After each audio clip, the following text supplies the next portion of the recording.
Ya, jadi baginda Nabi memang mengatakan yang paling besar pahala dalam salat adalah yang paling jauh perjalanannya dan yang lebih jauh lagi. Jadi berdasarkan hadis-hadis ini dapat diambil kesimpulan bahwa berjalan ke masjid ya termasuk juga menggunakan kendaraan lah kalau zaman sekarang, apakah menggunakan motor ya atau menggunakan sepeda biasa ya, sepeda kayu itu ya tentu pahalanya besar ya karena dia menyempatkan dirinya untuk melaksanakan sholat wajib berjamaah di masjid ya. Jadi yang kedua penghapusan atas dosa dan juga adalah peninggian derajat. Jadi ini bahasan kita yang pertama di pekan lalu, hadis pertama yang kita bahas. Lalu bahasan yang kedua adalah ucapan orang yang hendak sholat ketika keluar dari rumahnya atau doa. Ya, doa seseorang yang keluar dari rumah, ya baik untuk sholat maupun untuk melakukan perjalanan yang lain.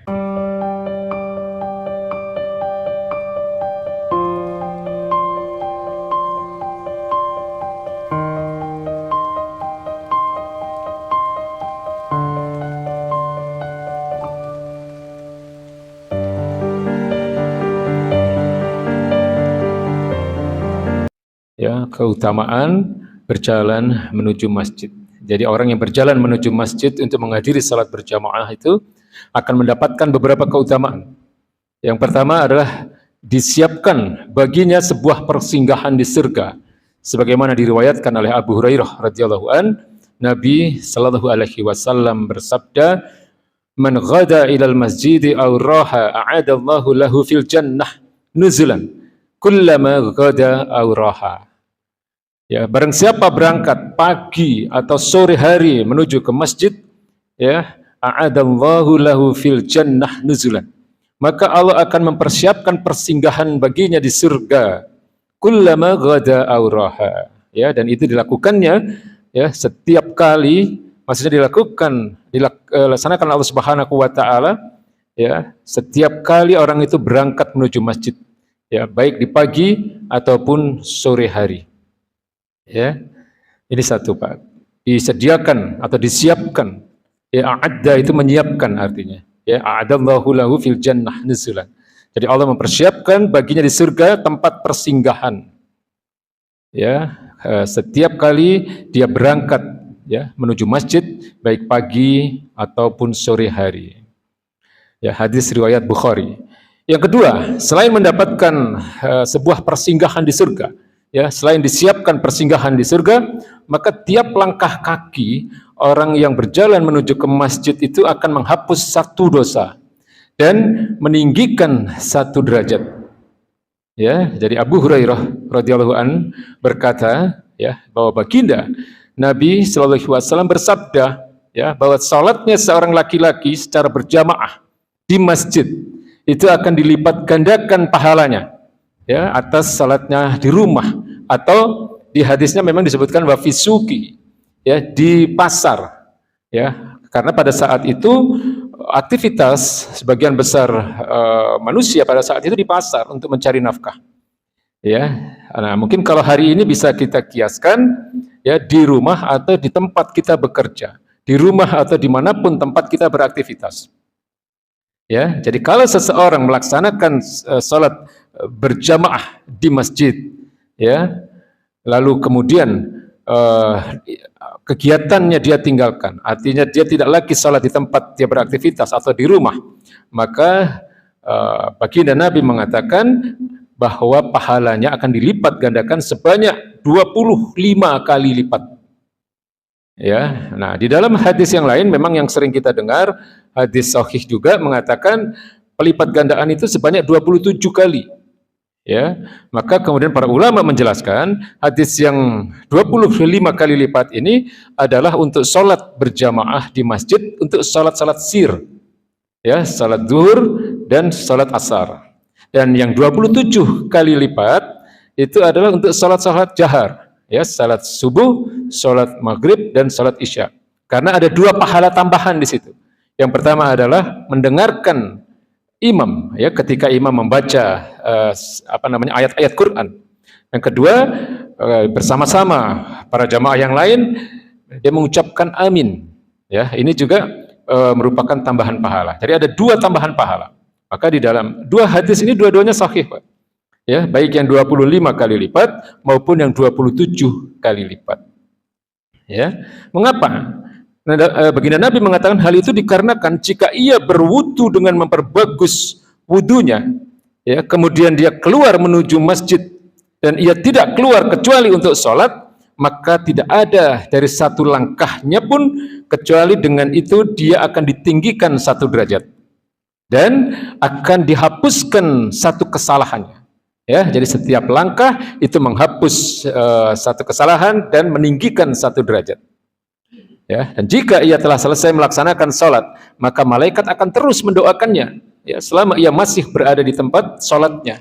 Ya, sebagaimana yang saya katakan tadi, ya, penantian kita untuk menuju sholat isya ini, ya, ketika kita berada di masjid untuk talabul ilmi, ya, membahas atau mendiskusikan hukum-hukum Allah, ya, melakukan atau menyerukan yang ma'ruf, mencegah yang mungkar, maka pada waktu-waktu itu malaikat akan terus mendoakan, ya, selama ia masih berada di tempat sholatnya. Doanya bagaimana?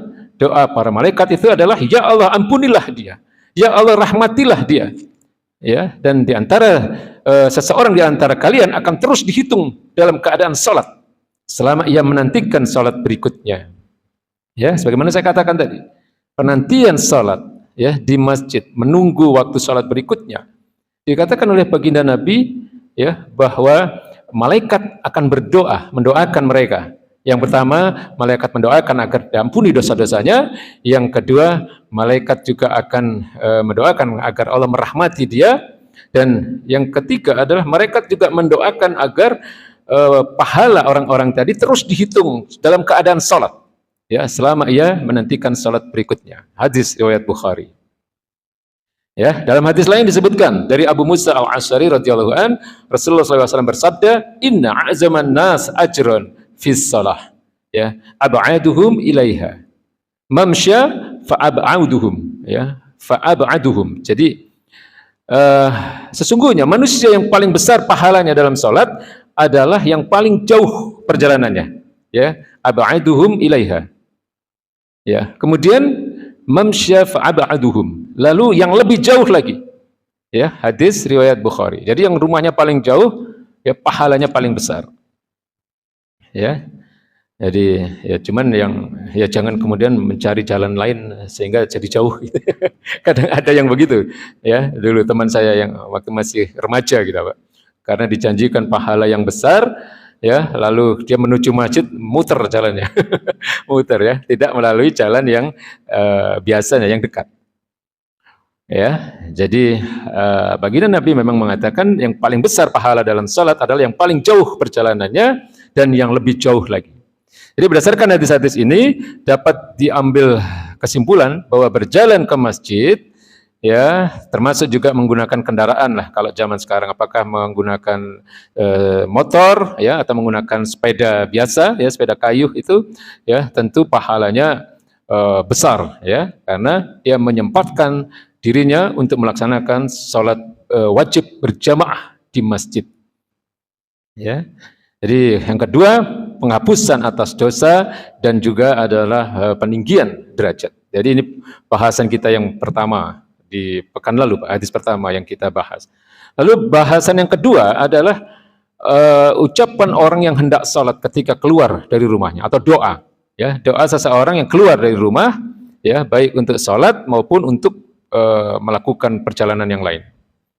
Ya, Nabi mengajarkan, ya, bagi orang yang hendak menghadiri salat berjamaah di masjid, ya, keluar dari rumah, maka ketika dia keluar itu hendaknya dia membaca doa, ya, bagaimana yang diriwayatkan oleh Anas radhiyallahu an, Rasulullah SAW bersabda, ya, qala idza kharaja ar-rajul min baitihi, ya, jika seseorang keluar dari rumahnya lalu kemudian dia mengucapkan, ya, faqala bismillahi tawakkaltu 'ala Allah wala haula wala quwata illa billah, ya, dengan doa ini, ya, dengan nama Allah aku bertawakal kepada Allah, tidak ada daya dan kekuatan kecuali dengan izin Allah, ya, qala yuqalu hina idzin hudiyat wa kufiyat, ya, maaf, hudiyat wa kufiyat wa wukiyat, ya. Jadi maka pada saat itu akan dikatakan kepadanya, kamu telah mendapat petunjuk, kamu telah diberikan kecukupan, dan kamu telah mendapatkan penjagaan. Ya, fafatannaha lahu syayatin. Ya, lalu kemudian setan-setan akan menjauh darinya. Fayaqulu lahu syaitanun akhar. Lalu kemudian setan-setan yang lain berkata, ya, kaifa laka birrajulin qad hudiya wa kufiya wa kufiya. Ya, kaifa laka birrajulin qad hudiya wa kufiya wa wukiya. Bagaimana engkau bisa menggoda seorang laki-laki, ya, atau seseorang yang telah mendapatkan petunjuk dari Allah, telah mendapatkan kecukupan dari Allah, dan telah mendapatkan penjagaan dari Allah Subhanahu wa taala. Jadi setan takut, Pak, kalau kita membaca doa ini, kalau kita keluar dari rumah, ya, terutama ketika kita salat. Ya, mudah-mudahan kita bisa mendawamkan ini, membiasakan diri. Kadang kita sering lupa, ya, kalau keluar kita dari rumah itu untuk menuju ke tempat yang dekat, ya, termasuk ke masjid. Ya, biasanya kita ingat membaca doa ini kalau perjalanannya jauh biasanya. Ya, kalau perjalanannya dekat, ya, ke masjid misalnya, baca doa ini, ya. Bismillahi tawakkaltu 'ala Allah la haula wala quwata illa billah. Ya, dengan nama Allah aku bertawakal kepada Allah, tidak ada daya dan kekuatan kecuali dengan izin Allah. Maka Allah akan memberikan petunjuk, Allah akan memberikan kecukupan, dan Allah akan memberikan penjagaan. Itu satu. Ya, jadi doa yang pernah diajarkan oleh baginda Nabi. Dalam hadis lain disebutkan, ya, ternyata ada doa yang lain yang disampaikan oleh Ummu Salamah radhiyallahu anha. Beliau berkata, ya, jadi Nabi pernah mengajarkan doa. Ya, beliau berkata, "Ma kharajan Nabi sallallahu alaihi wasallam min baiti qattu ila rafa'a tarfahu ila sama." Ya, Nabi itu tidak pernah keluar dari rumahku. Ya, Ummu Salamah ini istri beliau. Ya, Nabi sallallahu alaihi wasallam tidak pernah keluar dari rumahku melainkan beliau mengangkat pandangannya ke langit. Faqala, selaya berkata, "Allahumma a'udzubika an adila au udillah." Ya, au azilla au uzillah, au uzlima au uzlama, au ajhala au yujhala alayya.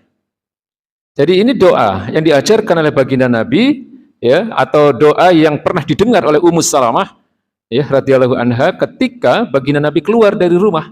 Yang artinya adalah, ya Allah, aku berlindung kepadamu agar aku tidak sesat atau disesatkan, ya, agar aku tidak tergelincir atau digelincirkan, agar aku tidak berbuat zalim atau dizalimi, ya, agar aku tidak bertindak bodoh atau dibodohi. Ya, jadi kalau bisa dihafal juga ini doa, Pak. Ya, Allahumma a'udzubika an adilla au udilla, au azila au uzila, au uzlima au uzlama, au ajhala au yujhala alayya. Ya, ya Allah, aku berlindung kepadamu agar aku tidak sesat atau disesatkan, agar aku tidak tergelincir atau digelincirkan, agar aku tidak berbuat zalim atau dizalimi, ya, agar aku tidak bertindak bodoh atau dibodohi. Ya, hadis riwayat Abu Dawud. Ya, beliau mengatakan hadis ini sahih. Ya, dari selain Abu Dawud, Imam Tirmizi juga mengatakan hadis ini sahih. Ibnu Majah, ya, dan beberapa riwayat yang lain. Ya, jadi matannya sahih, sanad-sanadnya juga sahih. Ya, jadi ini beberapa doa yang diajarkan oleh baginda Nabi, ya, ketika kita keluar rumah, terutama kalau ketika kita akan ke masjid untuk melaksanakan sholat.